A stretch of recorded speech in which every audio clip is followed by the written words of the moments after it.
आओ भाई आओ, तुम तीनों का ही तो इंतजार था। रिद्धिमा बेटा, चल जल्दी से अपनी भाभीियों का गृह प्रवेश करवा।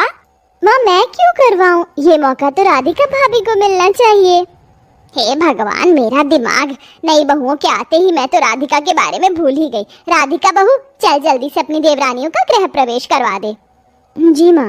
राधिका ने अपनी तीनों गोरी चिट्टी अमीर देवरानियों का गृह प्रवेश करवाया और गंगा के घर में और 3 बहुएं आ गईं। आज के दिन गंगा बहुत ज्यादा खुश थी, सिर्फ इस वजह से नहीं कि उसके तीनों बेटों की शादी हुई है, बल्कि इस वजह से कि तीनों ही बहुएं अमीर घरानों से आई हैं और उनके साथ महंगा और अच्छा दहेज भी आया है। जाओ बहुओं, काफी रात हो गई, अब तुम सभी जाकर अपने अपने कमरों में आराम कर लो। ठीक कहा माँ जी आपने, अब तो बहुत सर दर्द कर रहा है, मैं तो अब सोना चाहती हूँ। हाँ हाँ, जाओ आराम करो। गंगा अपनी बहुओं से कुछ ज्यादा ही अच्छे से बोल रही थी। वहीं अपनी तीनों बहुओं को उनके कमरे तक ले गई और उनके कमरों में बिछे हुए महंगे सामान को देखकर खुश होने लगी। वाह, मेरी तो किस्मत चमक गई, अपने बेटों की शादी बड़े घरानों की लड़कियों से करवाकर जिस सामान के बारे में मैंने कभी सपने में भी नहीं सोचा था, वो आज मेरे घर में रखा हुआ है। वाह वाह वाह। माँ जी, माँ जी, माँ जी। हाँ हाँ बहू, अब क्या आप यहीं पर खड़ी रहेंगी? ना ना नहीं तो बहू, मैं तो बस जा ही रही हूँ। गंगा ऐसे बोलकर श्रुति के कमरे से आ गई। वो मन ही मन में अपनी बहुओं का दहेज देखकर बहुत ही ज्यादा खुश थी। जब वो नीचे आई तो उसने देखा कि उसकी बड़ी बहू राधिका भी सोने जा चुकी है। ये राधिका कहाँ चली गई? राधिका, राधिका बहू। ये माँ जी मुझे ऐसे क्यों आवाज दे रही हैं? हाँ माँ जी। शादी का घर है, कितना सारा काम है और तू जाकर सो रही है? नहीं माँ जी, मैं सो नहीं रही थी, मैं तो बस थोड़ी सी अपनी कमर को सीधा करने के लिए गई थी।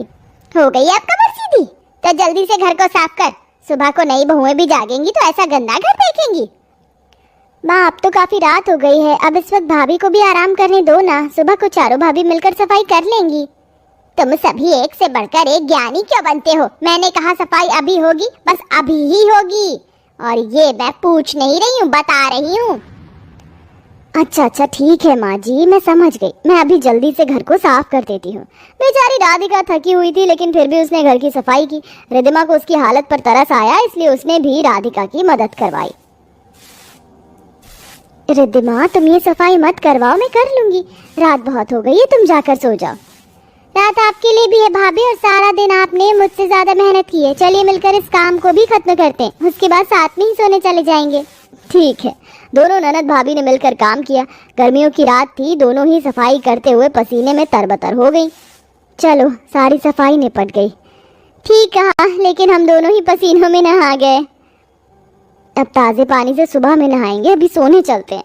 रिद्धिमा और राधिका दोनों अपने अपने कमरों में सोने को चली गईं। रिद्धिमा के कमरे में टेबल फैन था और एक खिड़की भी थी जो कि खुली हुई थी। रिद्धिमा ने अपना फैन चलाया और वो सो गई, लेकिन राधिका का कमरा बिल्कुल बंद था। उसके कमरे में कोई खिड़की नहीं थी और साथ ही उसके कमरे में बस एक पंखा था जो कि काफी पुराना हो चुका था और उसकी हवा भी ठीक से नहीं लगती थी।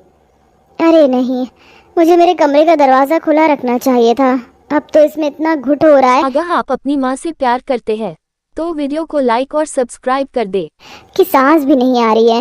राधिका ने अपने कमरे के दरवाजे को खोला और भक्के को बाहर किया। उसके बाद वो बेचारी सोने के लिए लेटी। कुछ ही देर में सुबह हो गई और फिर उसने सारे घर का काम संभाला। बस कुछ दिनों की बात और है, उसके बाद तो मेरी देवरानियां भी काम करना शुरू कर देंगी और फिर मुझे भी सहारा हो जाएगा।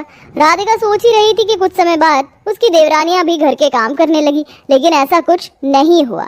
शादी के लगभग 1 महीने बाद तक भी उसकी देवरानियों ने किसी काम की जिम्मेदारी अपने ऊपर नहीं ली। गर्मी बढ़ चुकी थी, लेकिन ऐसे में भी सारा काम सिर्फ राधिका ही संभालती थी। सुनो ज्योतिका, थोड़े से बर्तन पड़े हुए हैं, मैंने रसोई में बस यही काम छोड़ा है, तुम प्लीज उन्हें धो दो ना, मुझे बहुत गर्मी लग रही है। आपको दिख नहीं रहा कि इस वक्त मैं आराम से अपने एसी में आराम कर रही हूँ? आप तो हर वक्त ही आराम ही करती रहती हो। What the hell? आप कहना क्या चाहती हैं? और आपको मुझसे कौन सी काम करवाने? देखिए एक बात जान लीजिए, घर के काम घर की काली पीली नौकरानियां ही करती अच्छी लगती हैं, और ज्यादा मेरे एसी में खड़े होने के बहाने मत ढूंढिए। मैंने एसी बंद कर दिया, इसलिए जाइए।